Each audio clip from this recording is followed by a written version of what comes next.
Welcome to SV news.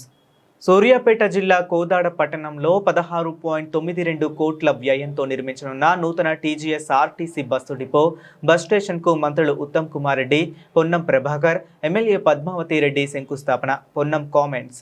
Corporate స్థాయిలో model bus station, bus డిపోను నిర్మిస్తున్నాం.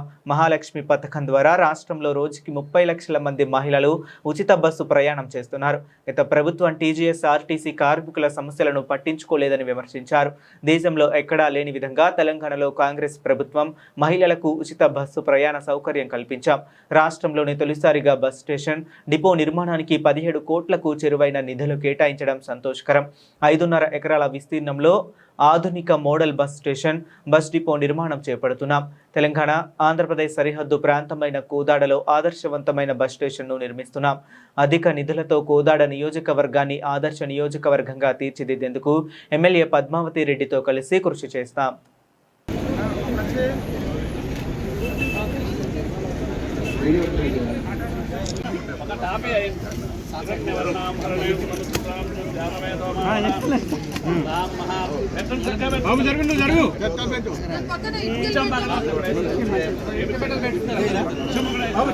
బషీర్ పిచ్చేట బషీర్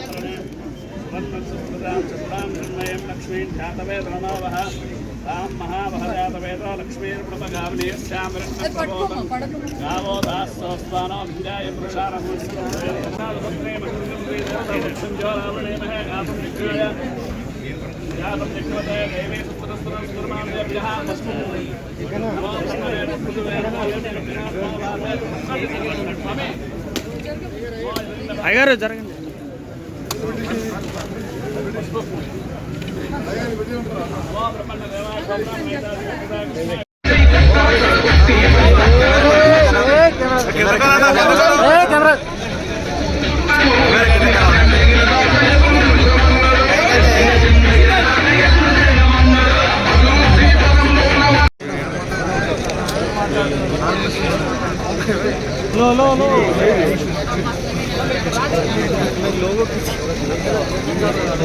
बदला डाले वाले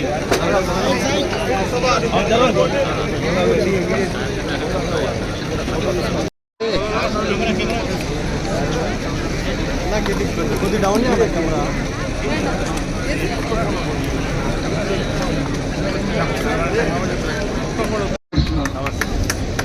మరి పార్లమెంట్ ఎలక్షన్ లో భారతదేశంలోనే 2 అసెంబ్లీ కాన్స్టిట్యూన్స్ లో కాంగ్రెస్ పార్టీకి పెద్ద మెజారిటీ వచ్చింది. ఒకటి హుజూర్నగర్, 2 కులాలు. ఈసారి హుజూర్నగర్ కంటే కూడా కులాలు ఎక్కువ మెజారిటీ రావాలని కోరుకుంటున్నారు. ఈరోజు ఈ బస్ స్టాండ్ ఆధునీకరణ చేయడం నాకు ఎంతో సంతోషం కనిపిస్తుంది. ఇది ఈ బస్ స్టాండ్ చాలా పురాతనమైనది.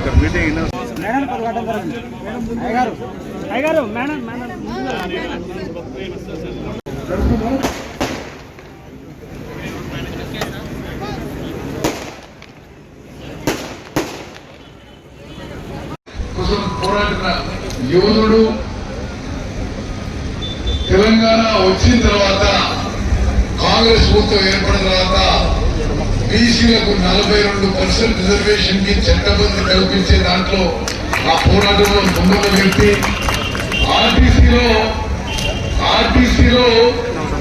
మహిళలకు మరి ఉచితంగా బస్సు ప్రయాణం కల్పించే దాంట్లో కీలక క్రియాశీలక పాత్ర పోషించిన నా ప్రియ మిత్రుడు, నేను రాష్ట్ర కాంగ్రెస్ పార్టీ అధ్యక్షుడు ఉన్నప్పుడు వారు వర్కింగ్ ప్రెసిడెంట్ ఉండే, అంతకుముందు ఆయన ఎన్ఎస్సీ ప్రెసిడెంట్ ఉండే, అంతకుముందు మార్కెట్ చైర్మన్ ఉండే, మరి పొన్నం ప్రభాకర్ గౌడ్ గారు, అదేవిధంగా డైనమిక్ ఐపీఎస్ ఆఫీసర్ మరి నాకు చిరకాల మిత్రుడు, ఇప్పుడు ఆర్టీసీ మేనేజింగ్ డైరెక్టర్ నాగిరెడ్డి గారు, మరి పెద్దలు గౌరవనీయులు 4 సార్లు శాసనసభ్యులు మంజూరు చేశారంటే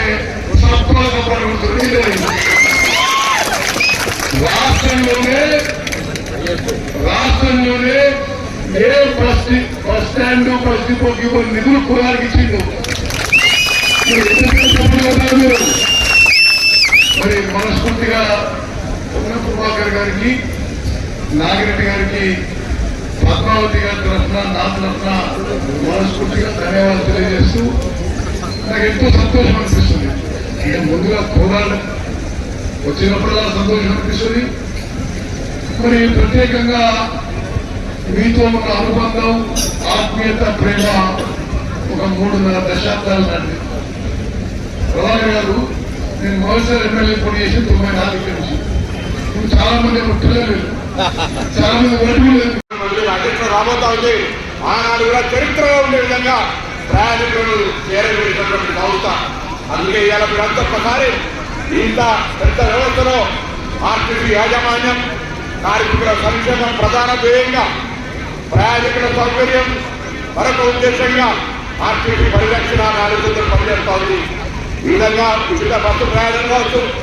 గత 10 సంవత్సరాలు నిర్లక్ష్యానికి గురై సమ్మెలు జరిగి ప్రాణాలు కోల్పోతే కూడా పట్టించుకునే పరిస్థితుల్లో ఇలా ఆర్టీసీ కార్మికుల సంక్షేమం కొరకు సంస్థ పనిచేస్తుంది. ప్రభుత్వం కొత్త నియామకాలు చేపడతా ఉన్నాం, కొత్త బస్సులు కొంటా ఉన్నాం, కార్మిక నియామకాలు చేస్తా ఉన్నాం. ఆర్టీసీ అన్ని రంగాల్లో ప్రభుత్వ సహకారం గౌరవ ముఖ్యమంత్రి రేవంత్ రెడ్డి గారు, ఉప ముఖ్యమంత్రి బట్టి విక్రమార్క గారు, సీనియర్ మంత్రి ఉత్తమ్ కుమార్ రెడ్డి గారు ఎందుకంటే పార్లమెంటులో ఈ రవాణా రంగ వ్యవస్థకు ఒక చైర్మన్ గా పనిచేశారు. ఒక కమిటీకి వారి సలహా తీసుకొని ఈరోజు తప్పకుండా ఆర్టీసీ అనేది దేశంలోనే ప్రజా రవాణా వ్యవస్థలో నెంబర్ 1 కోదాడ నియోజకవర్గ శాసనసభ్యురాలు ఉత్తమ్ పద్మావతి రెడ్డి గారు, అదేవిధంగా ఈరోజు జిల్లా మంత్రిగా, రాష్ట్ర మంత్రిగా, సీనియర్ మంత్రిగా, మాజీ కాంగ్రెస్ రాష్ట్ర అధ్యక్షుడిగా, ఎంపీగా విశేషంగా ఉన్నటువంటి ఉత్తమ్ కుమార్ రెడ్డి గారు, ఆర్టీసీ ఎండీ గారు, అన్న పెద్దలు మాజీ శాసనసభ్యులు చంద్రరావు గారు, ఆర్టీసీ తరఫున ప్రతి గ్రామానికి ప్రజల సౌకర్యాలకు బస్సు నడపాలని ప్రణాళిక చేస్తాం. ఎక్కడ అవసరం అనుకుంటే అక్కడికి ప్రభుత్వంతో అవసరమైతే నూతన బస్సులు కొని ఈరోజు ఇచ్చే కార్యక్రమం తీసుకున్నాం. అందులో భాగంగా ఉచితంగా మహిళలకు ప్రయాణంతో కాకుండా వాళ్ళనే మండల సమైక్యలకు బస్సుల యజమానులను చేసి దేశంలోనే చరిత్రలో మొదటిసారిగా మహిళా సంఘాలను బస్సుల యజమానులు చేసినాం. ఈ విధంగా కొనసాగుతున్న ఆర్టీసీ గ్రామీణ ప్రాంత ప్రజల ఉండే తప్పుడుగా పేద ప్రజలకు ప్రయాణానికి సంబంధించి ఒక వాహనంగా వాళ్ళ ఇంటి నుంచి గమ్యంకు, గమ్యం నుంచి ఇంటికి ఎక్కడ అవసరం ఉంది అక్కడ అన్ని గ్రామాల్లో అన్ని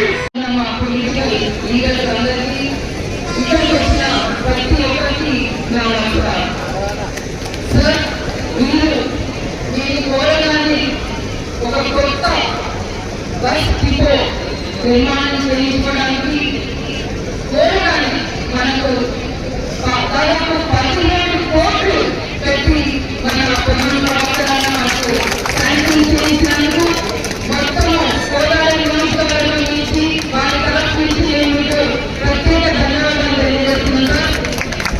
మీరు నాకు ఇచ్చిన బాధ్యత, నా చదువు ఉపయోగించి మరి ఇందులో ఒక మనిషి బస్సులో అన్ని వ్యవస్థలు, అన్ని సౌకర్యాలు ఉండేటట్టు అన్ని age groups sir, mothers, feeding mothers, students, పెద్దలు, ఫిజికల్లీ హ్యాండిక్యాప్, యువకులు చాలా మంది ఇక్కడ నుంచి పోయి హైదరాబాద్లో పనిచేస్తున్నారు, మెడ్రాస్లో పనిచేస్తారు. వాళ్ళకి ఎయిర్పోర్ట్ లో ఉన్నటువంటి ఫెసిలిటీ కూడా ఇందులో పొందుపరిచి మేము డిజైన్ చేయడం ప్రయత్నం చేస్తున్నాం. వచ్చే బస్ స్టాప్ లో దాదాపు 16 మెయిన్ మెయిన్స్, 4 ఛార్జింగ్ మెయిన్స్ కోసం కూడా పెట్టాం సార్. అండ్ ఈ మొత్తం ప్రాంగణం అక్కడి నుంచి తీసి ఇక్కడికి ఎక్కడ మనం